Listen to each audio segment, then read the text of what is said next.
Assalamualaikum warahmatullahi wabarakatuh. Kami dari kelompok 3 akan menerapkan teori keperawatan dari Kalista Roy.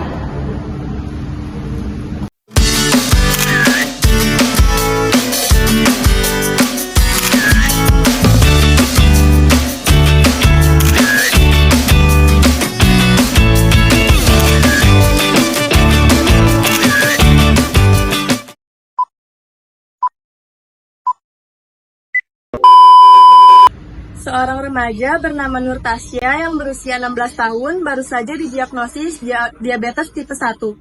Dalam upaya membantunya beradaptasi dengan perubahan ini, tim medis yang terdiri dari Dr. Kayla dan perawat Sakinah menggunakan pendekatan holistik berdasarkan teori adaptasi Sister Kalista Roy. Teori ini berfokus pada cara individu menyesuaikan diri secara biologis, psikologis, sosial, dan spiritual. Sebelum memulai sesi perawatan, Dr. Kayla dan perawat Sakinah mempersiapkan diri dengan membaca rekam medis pasien Tasya untuk mengetahui kondisinya. Berdasarkan informasi yang ada, mereka menyusun strategi perawatan yang komprehensif untuk memahami kondisi fisik dan emosional pasien, serta memberikan dukungan yang diperlukan agar pasien Tasya dapat menjalani kehidupan sehari-harinya lebih baik meskipun menghadapi tantangan baru.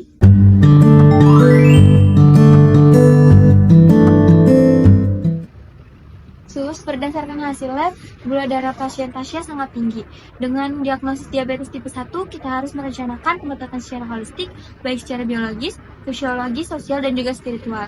Kita juga harus memastikan bahwa pasien Tasya bisa mengelola kondisi ini secara mandiri. Baik dok, saya besok akan mengajarkan pasien bagaimana cara memeriksa gula darahnya secara mandiri, lalu juga saya akan memberikan edukasi tentang pola makannya. Selain itu, dukungan keluarga juga sangat penting. Maka dari itu kita di sini harus melibatkan ibunya agar mendukung proses ini. Setuju. Kita harus memastikan bahwa pasien tidak terbebani. Karena usia pasien yang masih sangat remaja, kita akan mengajarkan hal-hal yang dasar dulu, seperti pengecekan gula darah dan juga pemahaman tentang pola makan sehat. Kita juga bisa membantu secara konseling jika diperlukan. Ya, baik dok. Besok saya juga akan menyiapkan panduan secara tertulis agar bisa dibawa pulang dan dapat mudah dipahami dan dipraktikkan di rumah. Baik, besok kita akan bertemu dengan mereka, pastikan alat glukometer dan juga materi edukasi sudah disiapkan. Kita akan, dengan rencana ini, kita harus memastikan bahwa pasien bisa beradaptasi secara bertahap.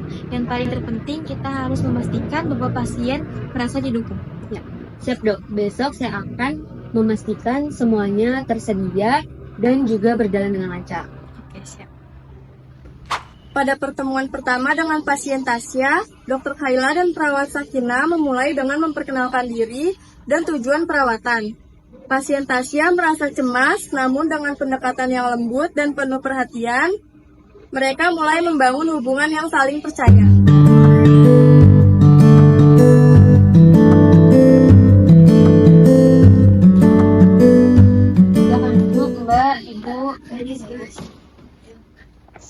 Selamat pagi Tasya dan juga Ibu.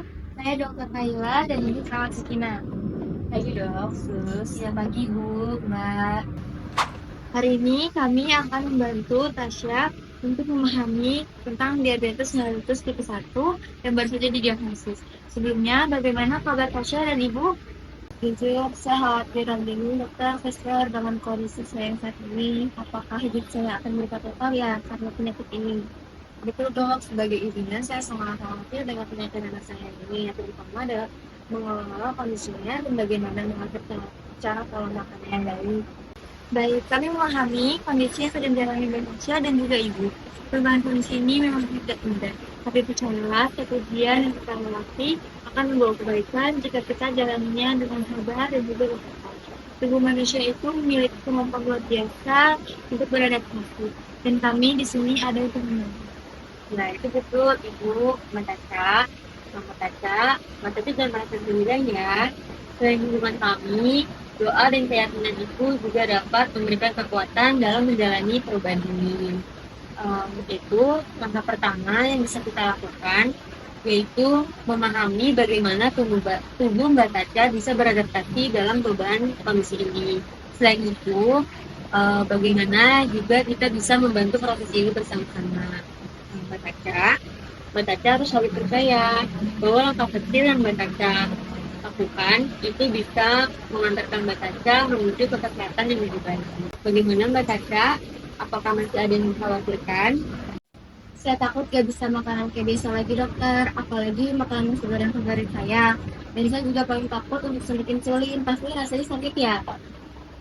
Rasa takut itu wajar sekali kok Mbak Caca, tapi kita akan melakukannya secara bertahap. Hari ini kita fokus pada langkah-langkah kecil yang bisa Mbak Caca lakukan. Sini kami juga akan memberikan informasi mengenai bagaimana sih cara mengukur gula darah dan juga pola makan yang benar. Sini kami juga akan melibatkan ibu sebagai keluarga dalam proses ini supaya Mbak Tasya merasa didukung. Baik dok, sus, saya akan terus mendukung anak saya dalam keadaan apapun. Dan kami akan terus belajar agar menjalani kehidupan sehari-hari yang lebih baik. Di tahap orientasi ini, komunikasi yang jelas dan empatik sangat penting untuk menciptakan rasa aman pada pasien. Pasien Tasya mulai merasa lebih tenang setelah mendengar penjelasan dari tim medis dan ibu yang siap mendukungnya. Pasien Tasya mulai merasa lebih siap untuk menghadapi perubahan dalam hidupnya. Setelah tahap orientasi, tim medis mulai bekerja dengan lebih mendalam untuk mengelola kondisi pasien Tasya. Dr. Khaila dan perawat Sakinah mengajarkan pasien Tasya cara memonitor gula darah, memberikan panduan mengenai diet yang tepat, serta mendiskusikan cara mengelola stres. Selama sesi ini, keluarga tetap aktif untuk mendukung pasien Tasya dalam proses adaptasi. Baik proses, sekarang kita akan lakukan pemeriksaan gula darah. Pemeriksaan gula darah adalah langkah awal untuk mengelola gula darah. Pemeriksaan ini menggunakan alat yang disebut glukometer. Selanjutnya kamu akan belajar dipandu oleh Tasya ya. Ya, jadi langkah yang pertama itu untuk memeriksa gula darah, kita harus mempersiapkan alat-alatnya terlebih dahulu.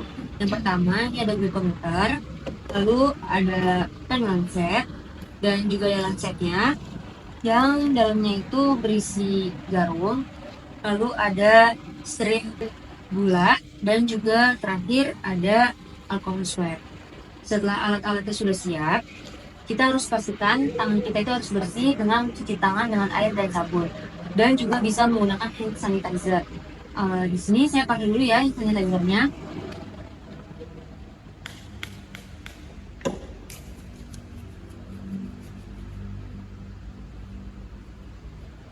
Nah, sekarang tangan saya sudah bersih. Setelah itu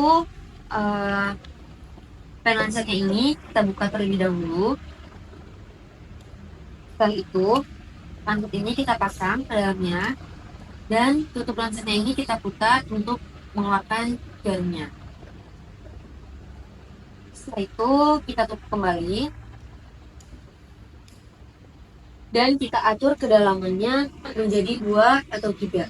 Itu sudah cukup, tapi kita sekarang pakai 2 saja ya. Setelah itu kita tarik ujungnya seperti ini. Setelah pen lancet sudah siap, kita masukkan strip gulanya ke dalam glukometer.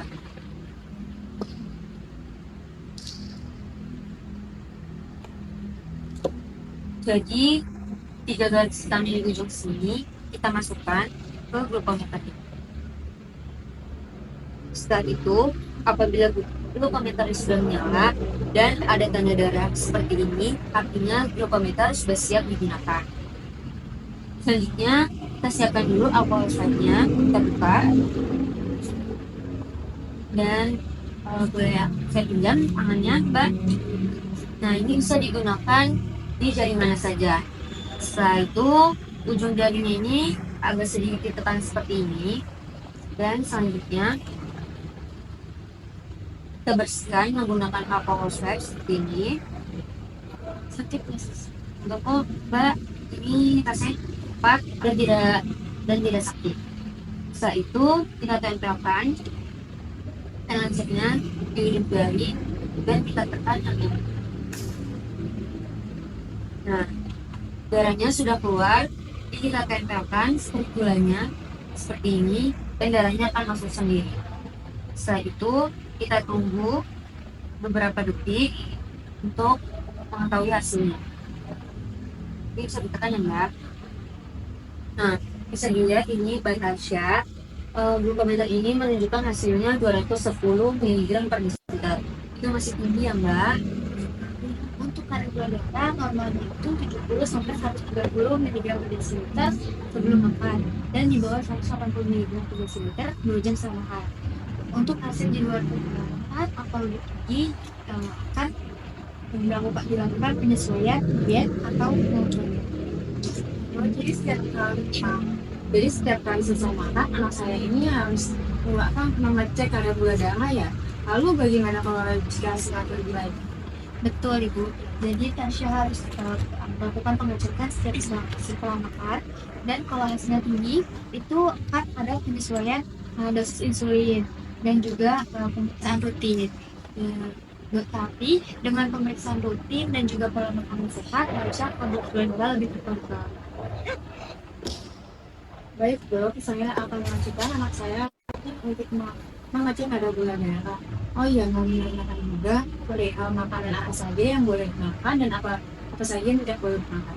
Untuk makanan akan dijelaskan oleh Sakina ya. Baik Bang. Ya baik Ibu, jadi untuk makanan Batasya itu bisa dengan mengonsumsi sayur-sayuran hijau dan juga buah yang kadar gulanya rendah. Itu seperti apel dan juga jeruk. Selain itu, protein bisa dengan ikan, lalu ayam tanpa kulit, dan juga kacang-kacangan.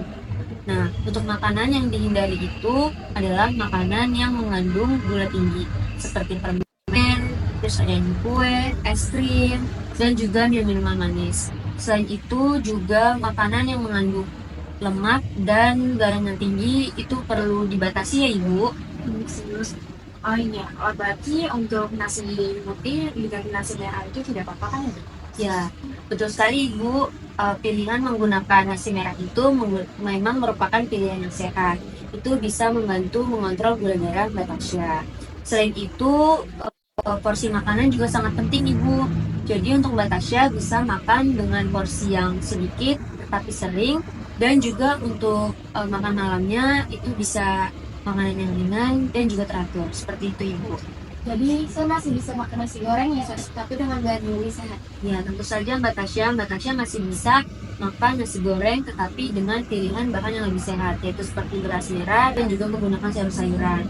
Lalu pengurangan minyak juga perlu yang Batasya. Batasya sekarang masih bisa makan makanan yang Batasya suka tetapi dengan pilihan sehat. Baik dok, terus saya jadi akan memikirkan masakan apa nih yang lebih baik untuk kesehatan dan juga mengganti cemilan manis-manis ini menjadi dua atau makanan. Ya, ini bisa Ibu bawa pulang untuk menjadi bantuan Ibu dan Batasya di rumah ya Ibu. Makasih sekali kalau ini membantu cemilan manis jadi buah pokok. Itu akan sangat membantu Mbak Tasya. Jika ada yang ingin kamu lanjut, bisa dia jangan ragu ya. Di tahap kerja ini, tim medis bersama keluarga pasien bekerja sama untuk membantu pasien Tasya menyesuaikan diri dengan kehidupan barunya. Dengan panduan yang jelas mengenai pengelolaan gula darah dan diet sehat, serta dukungan penuh dari keluarga pasien. Pasien Tasya mulai merasa lebih siap untuk menjalani hari-harinya dengan lebih baik. Pada tahap terminasi ini, meskipun perawatan langsung selesai, hubungan antara tim medis, pasien, dan keluarga pasien tetap berlanjut melalui kontrol rutin.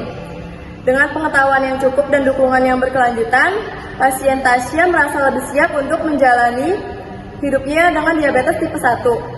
Tim medis dan keluarga tetap bekerja sama untuk membangun fondasi yang kuat, yang akan terus mendukung perjalanan kesehatan pasien Tasya. Terima kasih dokter dan suster atas semua penjelasannya yang sudah diberikan tadi, dan itu sangat banget membantu untuk kami. Terutama saya sendiri jadi lebih siap untuk memantau kondisi anak saya sendiri. Ya, sama-sama Ibu, kami di sini senang membantu Ibu dan Batasya. Apabila ada pertanyaan, jangan ragu untuk menghubungi kami ya Ibu dan Batasya. Ya, untuk Tasya, jangan lupa rutin kontrol setiap minggu dan itu ada resep obatnya yang bisa ditebus di farmasi ya. Jika ada pertanyaan lebih lanjut, bisa langsung kontak kami. Terima kasih dokter, suster. Saya merasa lebih percaya diri sekarang dan saya akan sering mengecek gula darah saya secara rutin dan dijaga pola hidup yang sehat. Sama-sama. Kami yakin bahwa Tasya bisa mengelola diabetes ini dan Terima kasih dokter. iya, jalan ya Ibu, Mbak.